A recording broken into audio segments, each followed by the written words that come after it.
alliums are mostly bulbs in terms of gardeners who know what alliums are.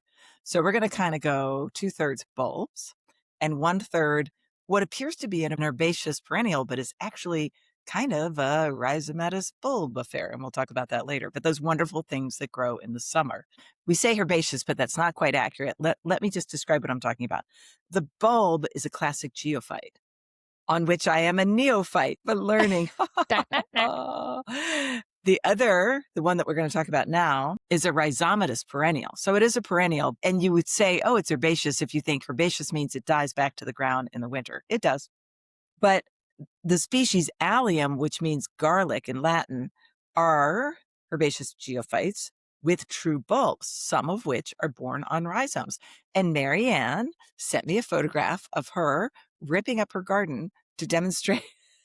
In the interest of journalistic integrity. See, it's not a herbaceous perennial. We've got bulbs here.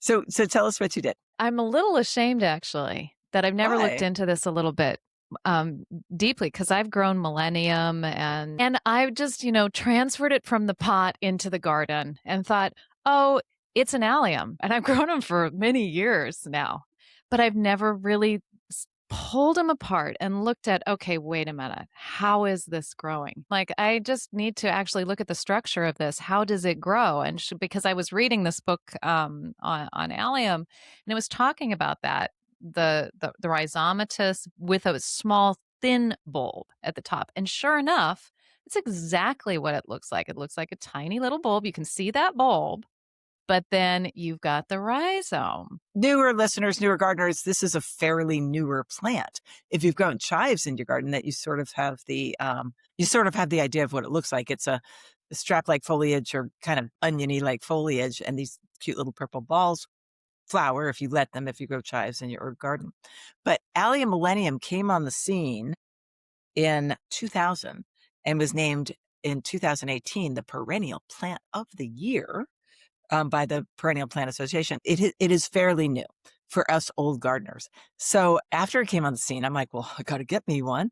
The next summer, 6 weeks of glory. It is a long, long blooming perennial. And it's just so easy to have as a flowering plant that attracts a ton of pollinators.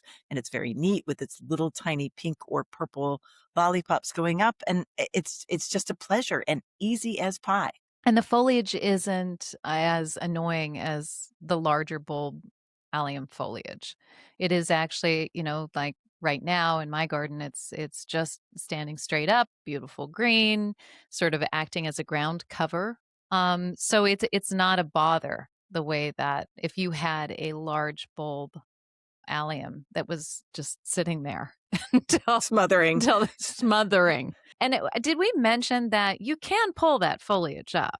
If it's starting to yellow, if it's starting to red, turn sort of funny, weird colors, it's not photosynthesizing anymore. And you can pull it up, even if the flower is still starting to flower. So Marianne's referring back to the bulb now. We went back to bulbs for a minute. And just like any other bulb, as the foliage should stay photosynthesized, feed those roots for your next, bloom the next spring. And allium is no exception. It's just slightly more annoying because it's that much more in the way. But as soon as it starts to not photosynthesize, or as soon as you're like, I'm out, I'll just buy more next fall, you can cut it away.